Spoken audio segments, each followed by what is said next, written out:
Thanks for the invite. It's a great pleasure to be here and talk about something that's close and dear, not just to my heart, but I know that it's also close and dear to Rebecca's heart. And we've already seen it in some of the earlier presentations this afternoon. So I'm from Stevens. Rebecca was my colleague a few years ago, and having lost her to Rutgers and to DIMACS, I know exactly what it feels, and it was very tough for us to lose Rebecca, and it was very tough for me to lose, I would say, the greatest colleague I've ever had. So I was very happy to continue the involvement with Rebecca and also with DIMACS. Representing Stevens on the executive committee until I joined NSF about a year and a half ago, and had to step down for conflict of interest reasons. But nevertheless, I think the connection has remained also on some of the research projects. And so again, I'm very happy to be here and talk about cybersecurity education and research. And as I was kind of contemplating on what to do for this talk, I actually saw this this kind of a poster which they recently mounted in one of the rooms at the new NSF building.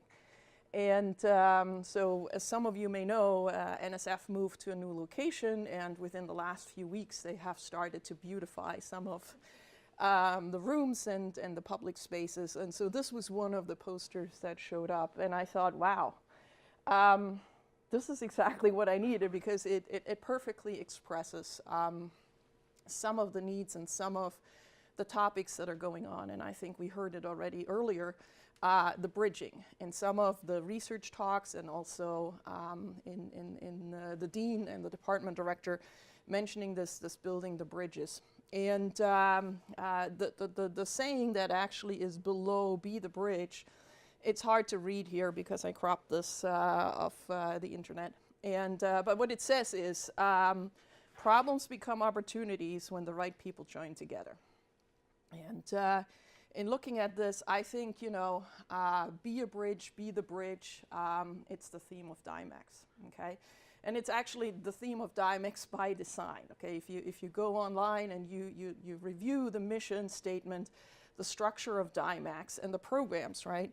And go to the program page, I mean, it couldn't express it any better. And I think also the work that Rebecca and her team have put in over the last couple of years, and previously with the previous leadership and the committees and the support structure that has been put in place, I think this really is a living example of this. The problems become opportunities, and it's a matter of finding the right people and identifying the right people, leading to new programs and solving some of these problems. As I said before, I want to take this theme of building a bridge, being the bridge, in the context of cybersecurity education and research. And this is something that we started a long time ago when Rebecca was at Stevens, but more generally the field of cybersecurity, security, information assurance, information security, pick your favorite term. It kind of started some time ago, but as I will make an argument for, it isn't actually that long ago that we saw a structured process and some of the programs being started and really kind of taking off in a sense.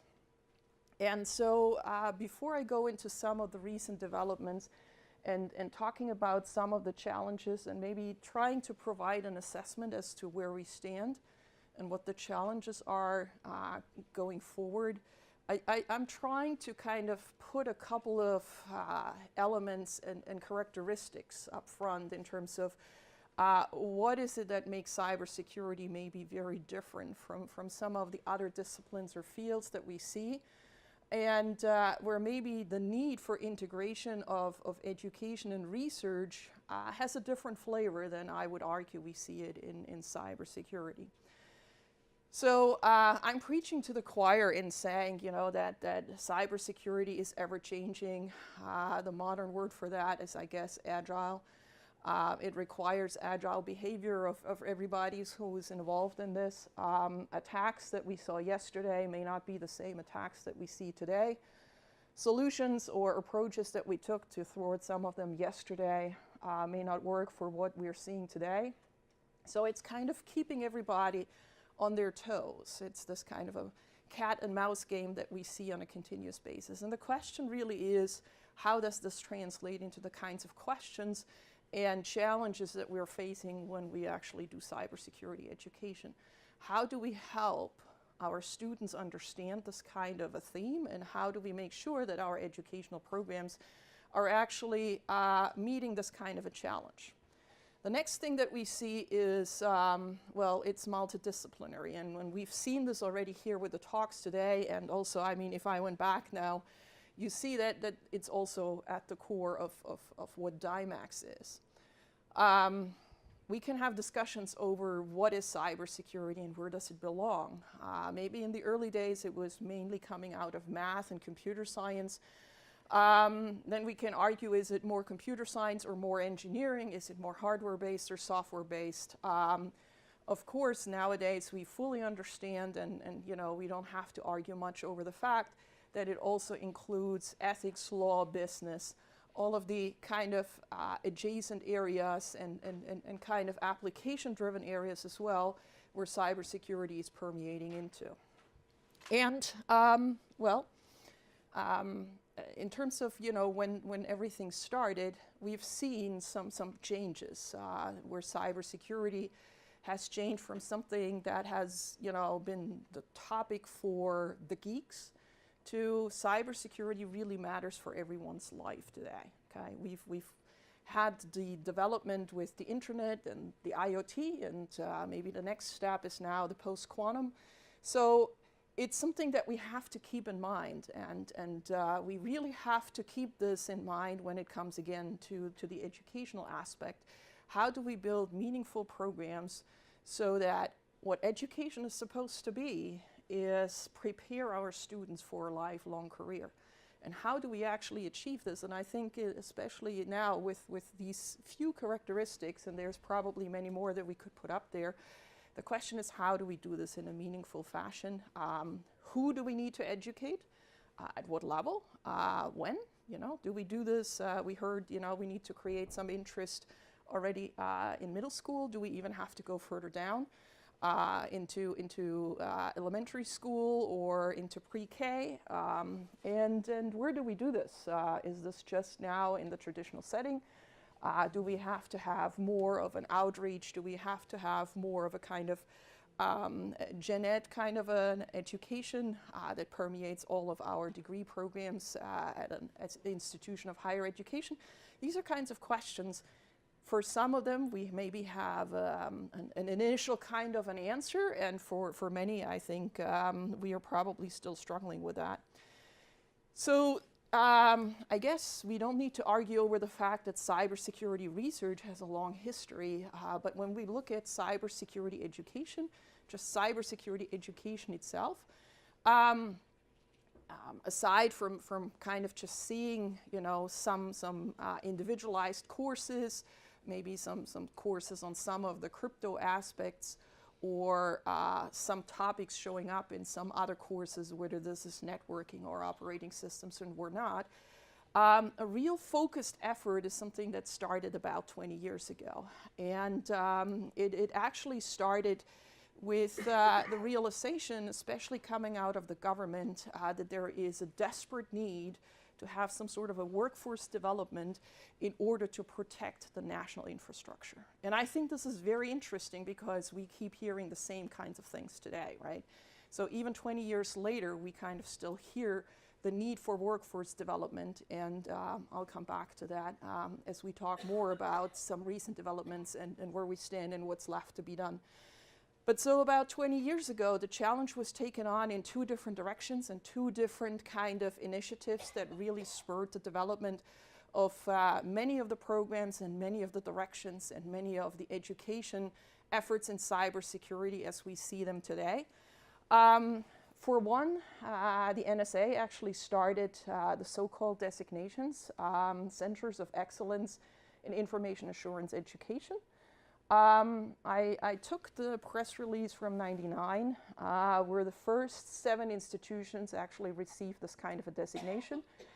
Criteria and kind of a body of knowledge that schools aspiring to receiving this kind of a designation had to map to, had been developed by a group of people, mostly from the government at the point in time. And so this program has now grown into something where more than 300 institutions actually hold some sort of a designation title.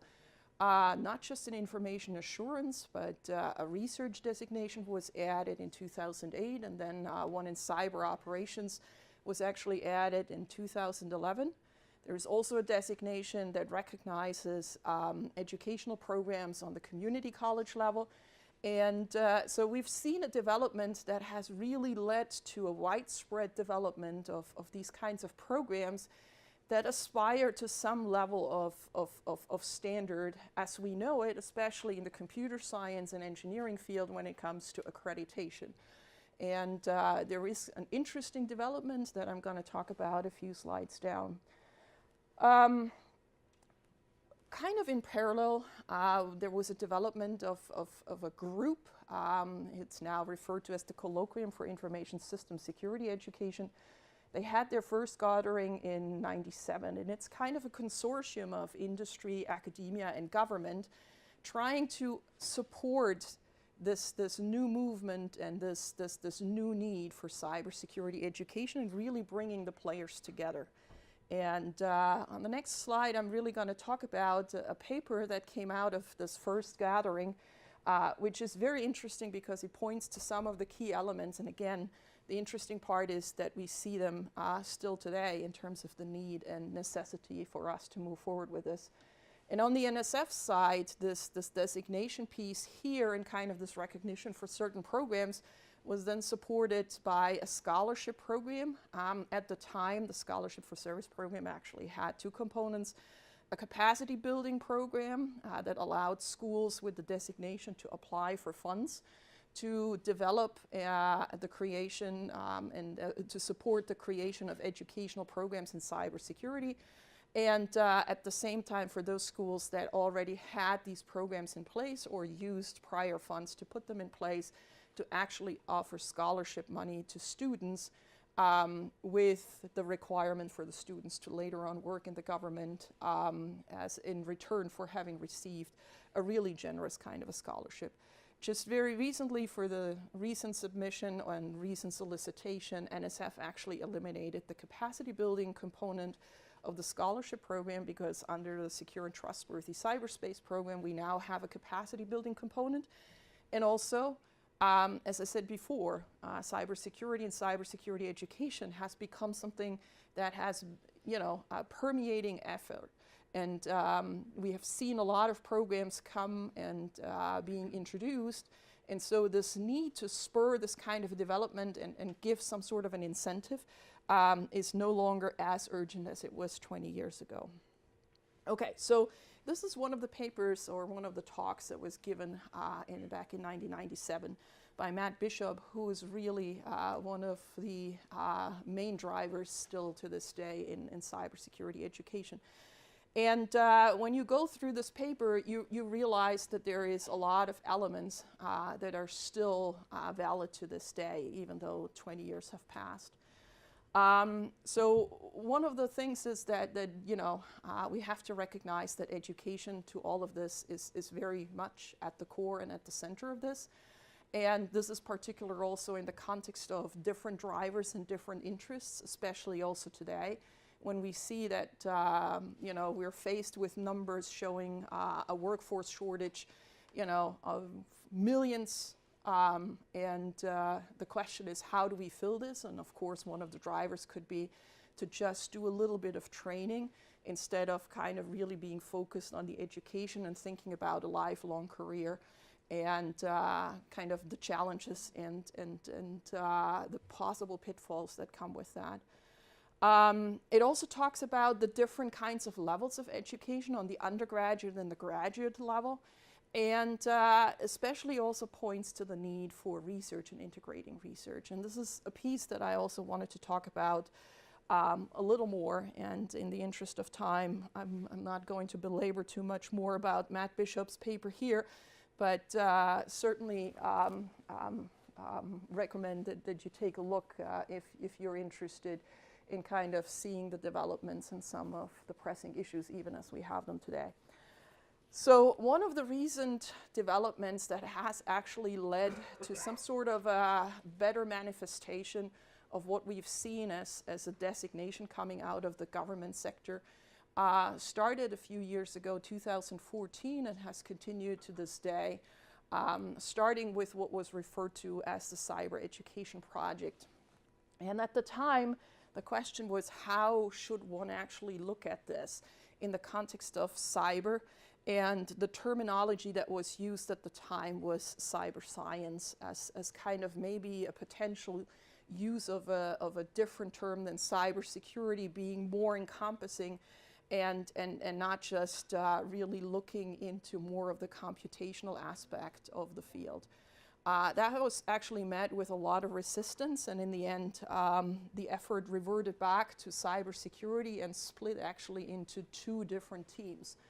One team that took it up themselves to really look into the creation of a body of knowledge with a very specific focus here, namely on the computing-based side of cybersecurity.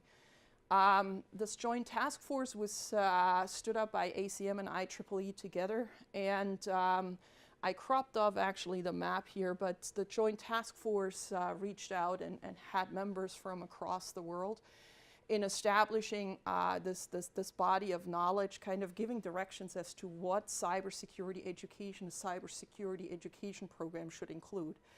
And just very recently, about a year ago, this report was published, and it's to be seen in the context of the typical curricular guidelines that we know from ACM and IEEE, which is a very important step forward because up to that point, we've had a number of attempts to really come up with a body of knowledge, but it really didn't gel within the community. And in order for this to develop and be something that can be recognized in a very different fashion and really taken seriously at a different level, this was a very important milestone in the development of the field itself. In parallel, also coming out of the cyber science, the cyber education project was the second avenue here, namely exploring the option to really have an accreditation the same way that we are used to in the computer science and engineering field, administering this through ABET, and really kind of having this be a community-driven effort instead of when it all started, and it needed this kind of a push and nucleus coming out of the government to kind of move this forward, given the national interest, to now move this to something that's really driven by the community, as is the typical ABET accreditation process. So about a year ago, ABET actually launched a call for comments on some initial sets of cybersecurity criteria, and I just took some of them here. I didn't put them all up here. But this is really in addition to the types of accreditation criteria that we see for computer science or computing type programs, where there is now an addition in terms of what it would mean if you were to try to accredit your cybersecurity program under ABET criteria. And just very recently, they announced the first few schools that were actually accredited under these new criteria, and it will be interesting to see how this moves forward, and in particular also how this is going to interplay now with the designations that we have on one side, something that's been spurred by the government. But in terms of the criteria and also the curriculum and curricular requirements has been really taken over by what is referred to now as the CAE community. the community of those 300 plus schools that by now have undergone this designation process and are now part of the group of schools and faculty members who can give input into this process on how to actually achieve and build the programs under this designation. Now, taking a step further here on this discussion of cybersecurity education and some of the real traits that I believe we need to teach our students is an effort that we've been involved in, and that's been growing over the last couple of years. It's called Ensure. It's come out of Purdue University in connection also with some of the government agencies. By now, we have more than 20 CAE institutions involved in this. And what this actually allows us to do is to introduce real-world research problems into the courses, whether this is on the undergraduate or graduate level, as senior capstones or as special topics courses where the problems actually come out of government agencies at this point in time. So it allows the students to explore a real-world problem for an extended period of time under the leadership of a faculty member on one side and a technical director from a government agency that actually proposed this problem. And for many of the students, this is really the first time that they experience what research really is and what it really means to solve a problem or try to tackle a problem for which there isn't a textbook solution at this point in time. We believe that it's very important for the students to really experience this kind of situation and this kind of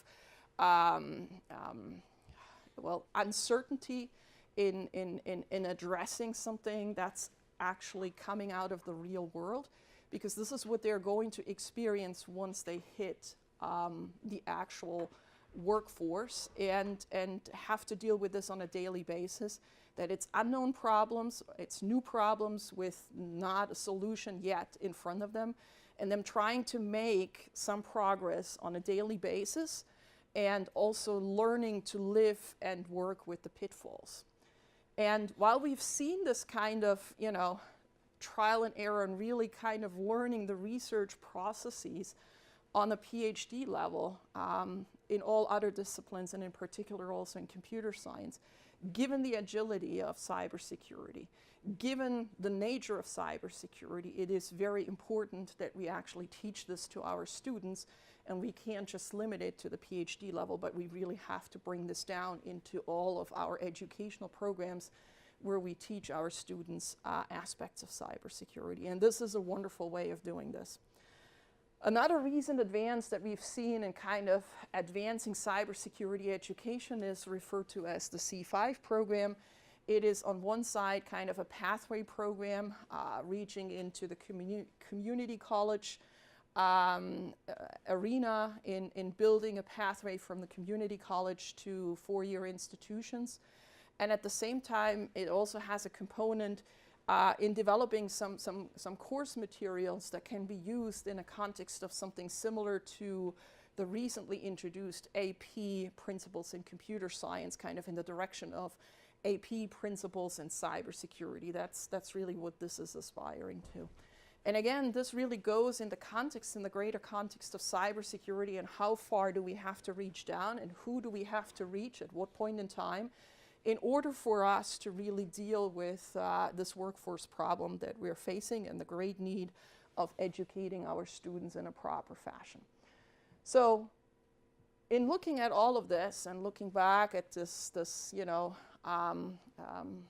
what the bridge is and what kind of a bridge we need, let's just quickly review some of the contributions that also Rebecca has made. And this is really also going back to what we've already heard. Back at Stevens, it was absolutely wonderful to work with Rebecca to establish education and research in cybersecurity at Stevens. And we were lucky to have an environment where we were able to establish a bachelor's program in cybersecurity as one of the first institutions in the country with an entering class already in 2007. To this day, there isn't that many programs that have a dedicated cybersecurity program, but the number of schools offering that certainly has grown. And there is a lot of room for additional growth, in my opinion, for schools to take this on as a special path in providing comprehensive education in cybersecurity to our students already on the bachelor's level.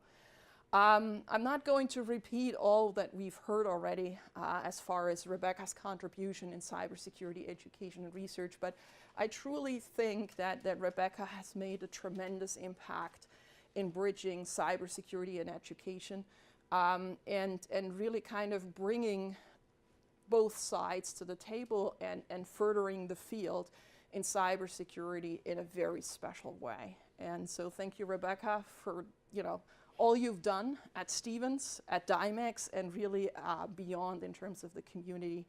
And I'm just listing 2 examples here with the scholarships for women studying information security, and then also your involvement with the CRA and the ACM.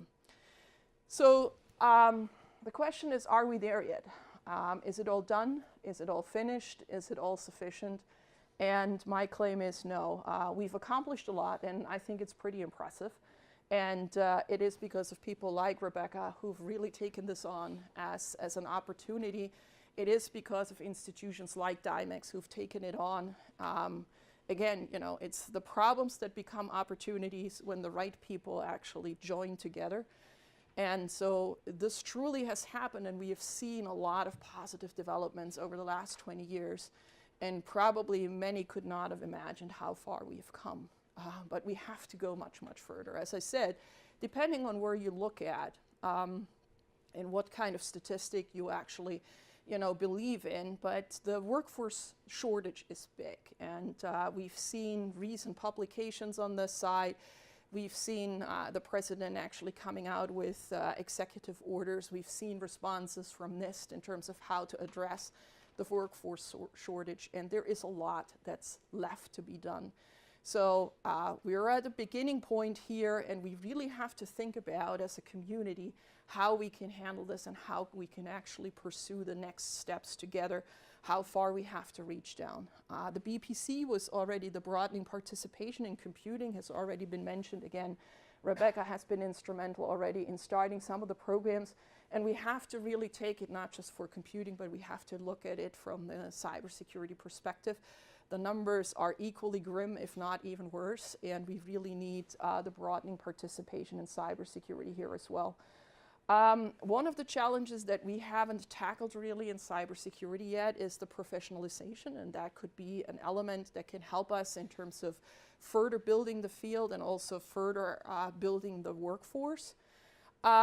Another big challenge that we see is the lack of graduate student, and then kind of feeding from the graduate students into academic positions, and really kind of looking into how do we build the next generation of teachers and professors to teach the next generation of students. I'm sure that if you look around your institutions that are represented here, or we recently took a poll at the CAE community meeting for the 300 institutions, kind of with a show of hands, who does not have an opening in cybersecurity? And there wasn't a single hand, that went up saying, hey, no, we are not hiring in cybersecurity this year. Pretty much everybody is hiring in cybersecurity, and many of them are hiring or would like to actually hire multiple faculty members, but there isn't enough graduates on the market to even fill this, let alone that we don't even have enough graduates for then sharing some with industry or government on that side. So this workforce shortage and this need for talent is real as we see it on a daily basis. So I hope you will all join us in kind of furthering the field, and we know that Rebecca is going to continue at Barnard. So nothing is lost. We didn't lose her from Stevens to no cause at DIMACS, and I'm sure it's going to be the same way. She's going to be involved and continue to be involved at all these efforts. So thank you very much, and keep up the good work.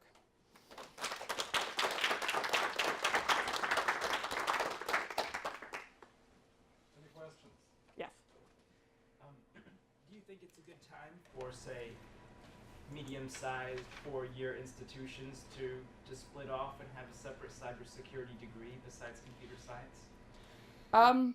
I think it depends on the institution, so to say. It's probably not a good fit for every institution, and but if you have the resources to do it, I would say yes, absolutely, because I think a separate degree program allows you to provide the students with a more comprehensive type of an education. Then you can handle this typically in the context of a few electives that you have left once you're done with your major kind of components, say in computer science or engineering or whatnot. So yes, I believe that's the case. In particular, I think the more programs we can start on the bachelor's level, the bigger a contribution we can make to the workforce development as far as students really moving and staying at a core cybersecurity position. One of the problems I think we're all facing is, especially when we look at graduate programs, master's or PhD programs, we are seeing largely an international kind of a population, and I think if we have these bachelors, these dedicated bachelors in cybersecurity programs, whether this is now an engineering or a computer a science-based one, it gives us an opportunity to really reach our students here in the country and give them this kind of an education. And I think this is very important for our own workforce, because many of the international students potentially go back to their home country, so we lose that kind of a talent. And I think we need to build the talent pool here in the US. And so that, to me, is the best opportunity to do this. But it requires that you have the faculty to teach the courses, because it comes with the extra requirement that you have to offer these courses in order to give them this comprehensive type of education. And that's the challenge that you face.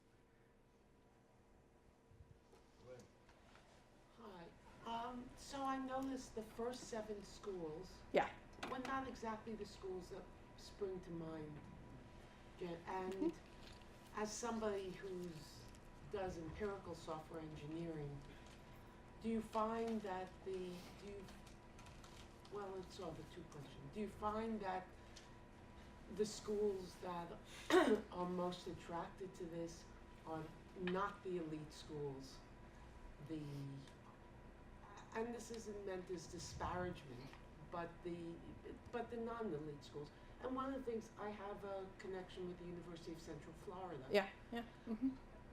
That their team, well, their programming team trumps everybody year after year. Yeah, yeah, yeah. And their cybersecurity team does very, very well. Yeah. It's a very distinctly non-elite school. Right, But right. they're training them in very specific ways. And I wonder, is that the profile of the kind of school? So I don't. Okay, so I think the topic that you're addressing in terms of the designations here and some of the first schools and kind of the elite schools is something that we are also seeing with ABIT accreditation, right? I mean, the top schools don't necessarily pursue the accreditation because they will have this cloud and this kind of a recognition already in a different way, right?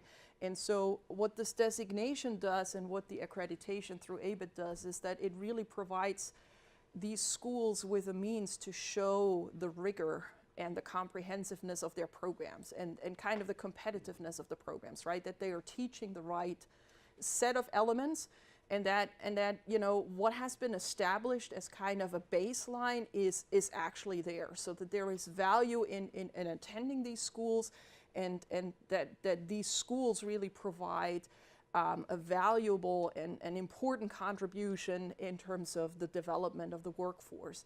So it's really kind of this having this seal of approval, and I think when you see parents come to campus, I mean, it's one of the first questions that you get is oftentimes, is there some sort of an accreditation or quality standard for the programs?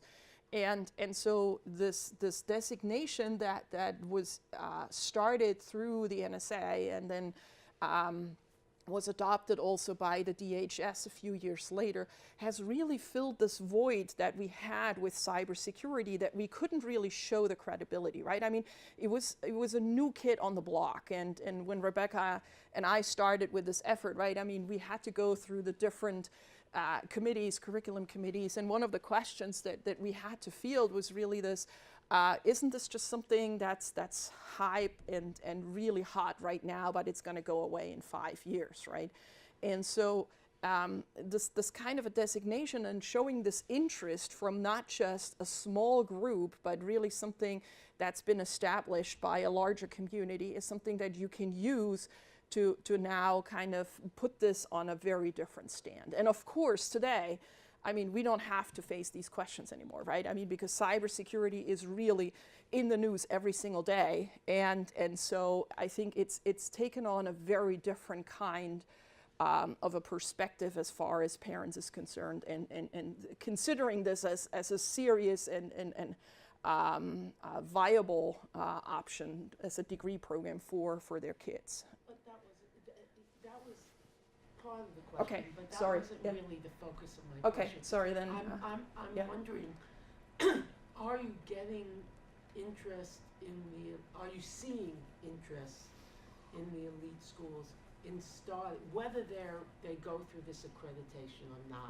Yes, we do. Yeah. Distinct programs as opposed to part of computer science? I think this is really a mix, you know. I mean, we still see a lot of schools that rather go with a concentration to an established computer science or computer engineering program. And then we're seeing an increasing number of schools that are also starting up their individual cybersecurity programs.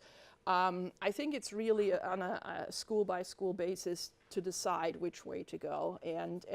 But yes, I mean, we're seeing much more of an uptake in terms of a dedicated cybersecurity program. So one more question from me. Yeah. You had something on the last slide about K through 12. Yes. And when we're talking about cybersecurity education, we're talking both getting people ready to have a career in cybersecurity or specializing in it, but also everybody needs to be exposed to cybersecurity. So that's where K through 12 may come in. Can you say something about cybersecurity education at K through 12? Yeah, I mean, there's been an increasing focus also really on the K to 12 pipeline, because it's been recognized that if you don't build the pipeline and the interest and the awareness in cybersecurity as a potential career option, we're losing the students the same way that we're losing them for computing.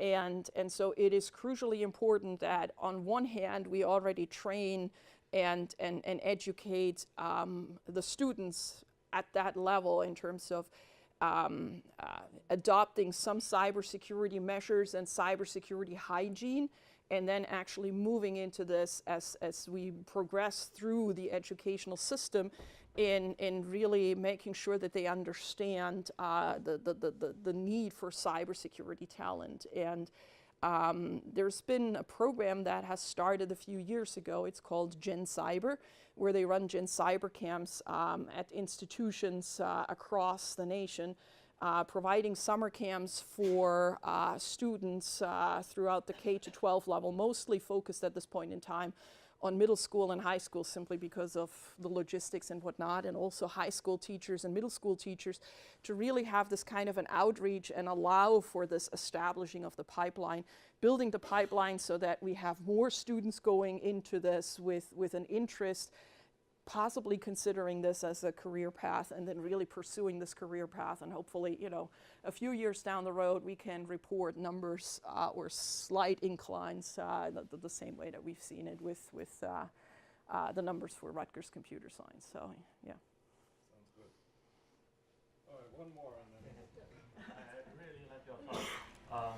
So I'm a PhD student at Rutgers, and I'm currently on job market looking for a senior position.